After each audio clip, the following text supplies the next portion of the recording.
भारत ने 101 हथियारों की आयात को रोकने का फैसला किया है। इसे चरणबद्ध तरीके से लागू किया जाएगा। इस फैसले का मकसद रक्षा क्षेत्र में देसी कंपनियों की ताकत को बढ़ाना है, यानी अब स्वदेशी से दुश्मन को पस्त करने की तैयारी है।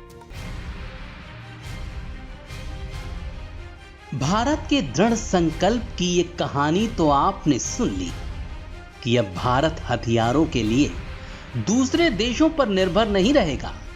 अब अपने ही घर में बने हथियार दुश्मन से हमारी रक्षा करेंगे, यानी आत्मनिर्भर होंगे हम। मोदी अगर कुछ करते हैं तो उम्मीदों और अनुमानों से कहीं ऊपर जाकर करते हैं। तो देख लीजिए पीएम मोदी की प्लानिंग। उनकी प्लानिंग है कि भारत सिर्फ आत्मनिर्भर ही ना बने, बल्कि वो अपने मित्र देशों को उनकी जरूरत के हिसाब से रक्षा उपकरण और जरूरी हथियारों की सप्लाई भी करे, यानी रक्षा उपकरणों का निर्यातक देश भी बने। भारत सरकार इस बाबत मित्र देशों के राजनयिकों के संपर्क में है। उनसे ये जानने की कोशिश की जा रही है कि उन्हें किस तरह के हथियारों और रक्षा सौदों की जरूरत है, ताकि भारतीय उत्पादक उसी के हिसाब से रक्षा सामग्री का निर्माण कर सकें। अलग अलग देशों के हिसाब से भारत रक्षा सामग्री हथियारों की प्रोफाइल तैयार कर रहा है, जिसकी उन देशों को जरूरत है।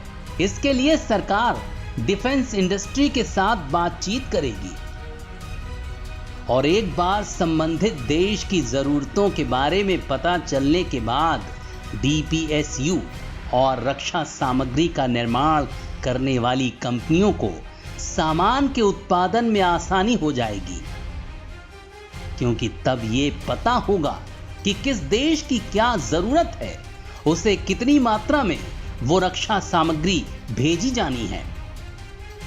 भारत सरकार इसी तरह से अपने रक्षा प्रतिनिधियों, दूतावासों और राजनयिक चैनलों का इस्तेमाल मेक इन इंडिया के तहत बनाए जाने वाले हथियारों के निर्यात को बढ़ाने में करेगी।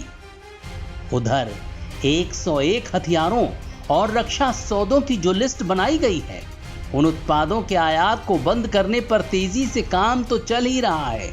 साथ ही ऐसे सामानों की एक और लिस्ट भी तैयार हो रही है, ताकि भारत पूरी तरह से आत्मनिर्भर हो।